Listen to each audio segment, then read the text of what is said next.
I'm predicting checking out my history for the power and conflict cluster.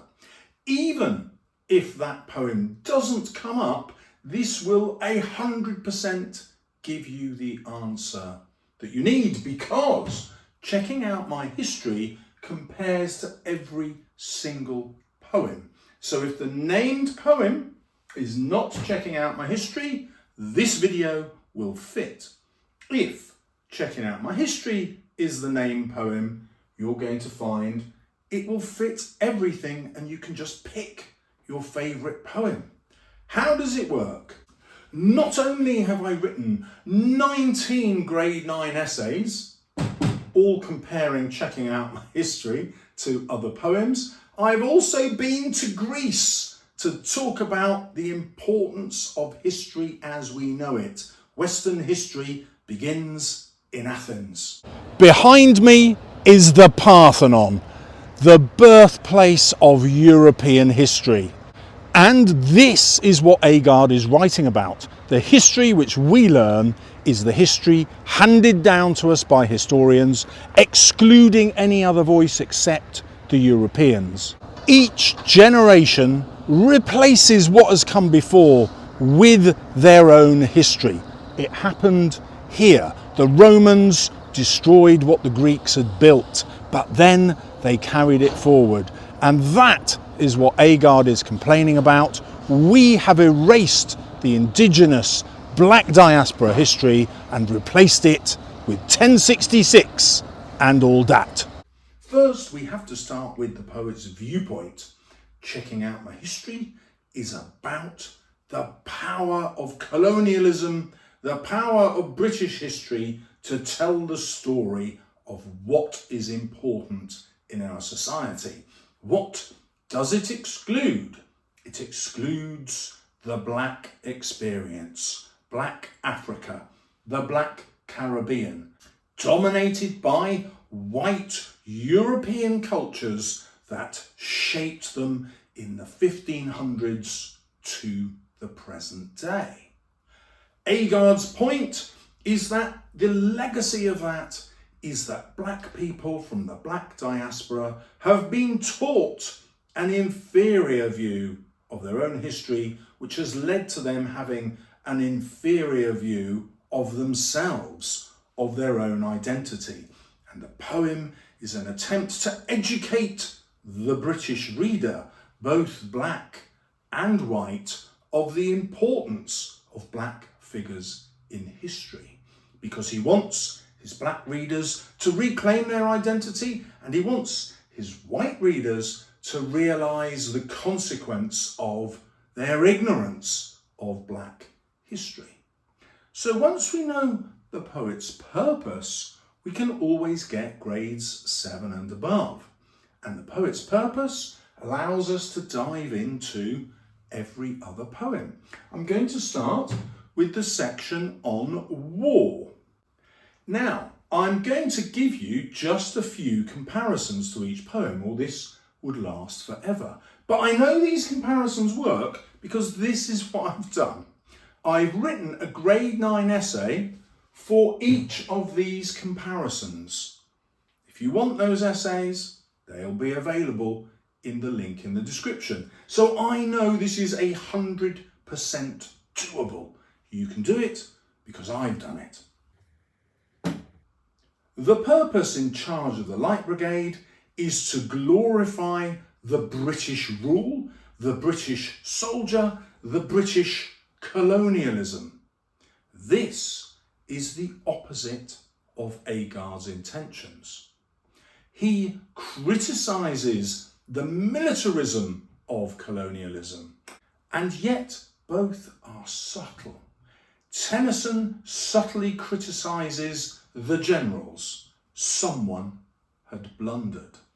And in checking out my history, Agard subtly appreciates British history, which is why he has moved to this country and so many of his compatriots, and why he ends the poem with Mary Seacole, who came to serve the British, part of the same family. So both, in some ways, are a celebration of Britishness. Whereas Agard also calls for a celebration of diversity, not just now, but in our appreciation of the past. Exposure is a deep criticism of the impact of war on the soldiers, and in particular of the negligence, the indifference of the people at home, the British at home. And it is the British at home that Agard is writing to. He is also upset with our indifference to black history. You might say, hold on. How are these linked to war poems? Well, all the examples from Black and Caribbean history that Agard gives us are wartime examples. He has a lot to say about war, the warrior culture of men, and the healing and strategic culture of women. Bayonet Charge is about a soldier realising that king and country do not mean anything. War can only lead to destruction and death. What happens in checking out my history? Every war fought by the men is ultimately lost, but the struggles of the women live on. So he takes a different view.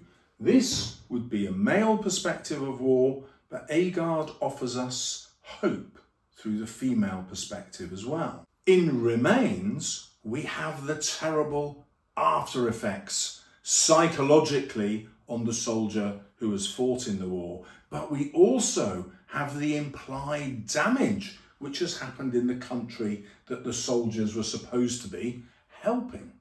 They've arbitrarily killed someone, and that's a metaphor for destruction in the country, be it Afghanistan or Iraq, that they're supposedly trying to help. This is exactly mirrored in Agard's poem. The whole point of colonialism was justified by exporting British civilization, democracy, the rule of law, education. Sure, those were great things, but at what cost? And like the soldier in Remains, Agard is suggesting that black people growing up in Britain are also psychologically damaged by not knowing their true history.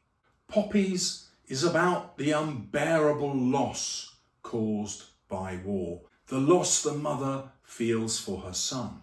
We also have this profound sense of loss with the bandaged up eye at the beginning of Agard's poem. He feels as though he has been blinded, and he looks back on all the defeats of the past. Even the figures who have been victorious in battle, like Shaka, the great Zulu, and Toussaint Louverture, ultimately fail. This is all about eventual loss caused by war. War photographer is very much like the poet's voice in Agard's poem.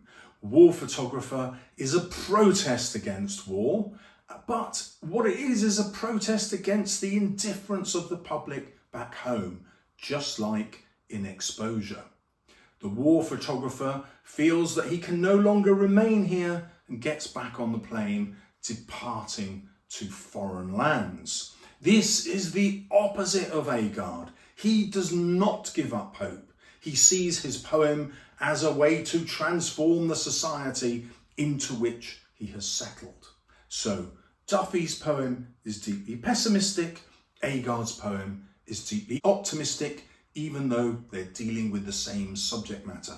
Kamikaze is not just about war, but about culture and the effects on a person of being excluded by that culture. Well, you can easily see the parallel of black youths growing up in a British society and yet feeling excluded from it, inferior to the history that's taught in school. The effect of that exclusion is particularly fatal in Kamikaze. She wondered which had been the better way to die. It is a fatalistic poem. Again, the opposite of the optimism that Agard brings when he's carving out his own identity, reclaiming it not just for himself, but for his fellow black readers. Next we have poems grouped by power. The point of Ozymandias is to criticise absolute rulers and tyrants. There is also a political parallel. Shelley is suggesting that Ozymandias also represents the rulers in England, King George III. He is asking for history to wipe out the influence of tyrants like Ozymandias, and he's suggesting that the power of the king will not last. Exactly what Agard is doing. He is saying, yes, this power has lasted. This colonial influence still lasts now in what children are taught in schools, in what people think of as successful figures in history. But Agard believes he can update that, he can introduce a new view of history and thereby change our perceptions. So his poem also is political, but not just that, it's much more personal. It reaches out to us as individual people to see a culture differently. Whereas Ozymandias asks his readers to protest against government, to protest against royalty. London is similar to Ozymandias. All the protest in London is against institutions, the monarchy, the church, lawgivers who charter every single street and sell them off. It is about the ruling classes. You could argue that Agard's point of view is similar. He's saying the whole of white culture is potentially dominant and oppressive. However, I don't think he's as extreme as that because he sees hope of changing that culture. Therefore, the white culture isn't deliberately dominant, it is through ignorance. And he can change that ignorance with his poem. My Last Duchess is about the murderous abuse of power. It's really a patriarchal poem attacking what men are like, and it is also using the Duke as representative of rulers. Agard also introduces a patriarchal note to his poems. The most violent characters, though he celebrates them, are male, and ultimately they will fail. But the ones which last, and the ones which he focuses on towards the end of his poem, are female. Nanny de Maroon is left a very small part of Jamaica, but she still has a free town there when none of the population are slaves, and that endures. And similarly, Mary Seacole is rejected by the British, but still goes to heal them in the Crimean War. And he finishes the poem with her because that image of healing matches how he began, with the injury of the blinding and the bandaged eye, and he's offering not just his anger, but a hand of friendship. He's carving out his identity. He isn't attacking anyone else. Now we move to culture and identity. Those are the poems that most naturally would seem to fit, because obviously this is all about identity, isn't it? Checking out my history. In Poppies, the idea of identity looks at the role of mother and son, the relationship of holding on to and letting go, bringing someone up, but also allowing them to find their own way. This ends tragically because the son doesn't seem to find his own way. He is trapped by an attraction to violence and war. Agard is also attracted to that, but as we've seen, his protest at the end isn't all about conflict and violence, it's also about compromise and education. He offers us hope, whereas the mother in Poppies only offers us despair. Tissue is a fascinating poem because it could be about anything, couldn't it? But let's take the central metaphor. Tissue is paper and tissue is skin. These are synonymous. What is Darker telling us? She's saying that the divisions between people are only as thick as a piece of tissue paper. They're only as thick as the tissue of skin. And yet we use tissue to write our values. We use tissue to write our laws, to make our maps, to divide borders. But these are abstract and artificial ideas, and the poem is telling us, let's go beyond that and work out what we have in common, our tissue. Underneath the colour of our skin, we are exactly the same. And that's the point of the ending of the poem. Then we have Emigree. Here we have a figure who has been expelled from her own country, similar to the black diaspora experience in Agard's poem, and she has settled into a foreign culture that won't accept her. It ends in despair, and she retreats into memory, into personal identity, but she doesn't build connection with the people in the society she's living in. This, of course, is the opposite of Agard. Agard is all about trying to build connection with his readers. He's all about hope. And so, Emigree is a despairing poem, whereas Agard's offers a solution. We've dealt with Kamikaze and the identity of the father who gets excluded by his own family as well as wider society. And exactly the same points we made over here will apply here. Now, personally, I don't think nature will ever come up. I've promised first-rate tutors that if it does, I will buy her a Michelin-starred meal because she's predicted it will come up. But let's imagine it does. What's the purpose of the Prelude? Well, here Wordsworth is trying to show a pantheistic view of nature. In other words, nature has the power of God. Nature is to be worshipped, but also to be feared. Nature gives us new views of ourselves. This is the point of the nightmares the boys has in later life after stealing the boat and rowing across the lake. It's all symbolic.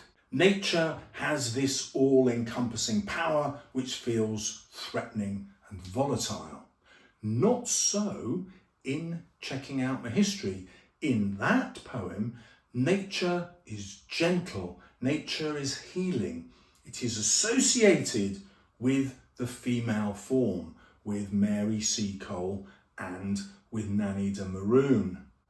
They're linked to the river, the stream, to fire, to healing, to yellow sunrise. Nature has healing properties which endure.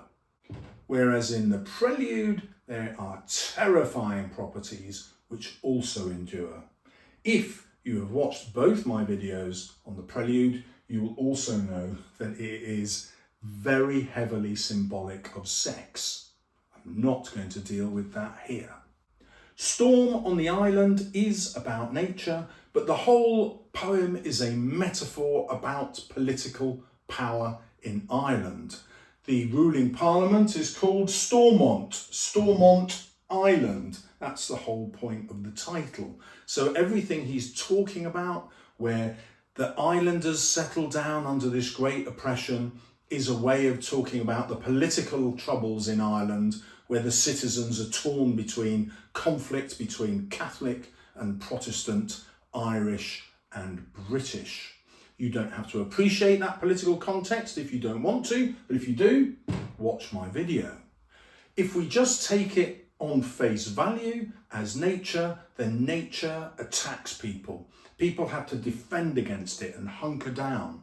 At the end, we're told that it is just a huge nothing. The threat that we felt from nature isn't really there.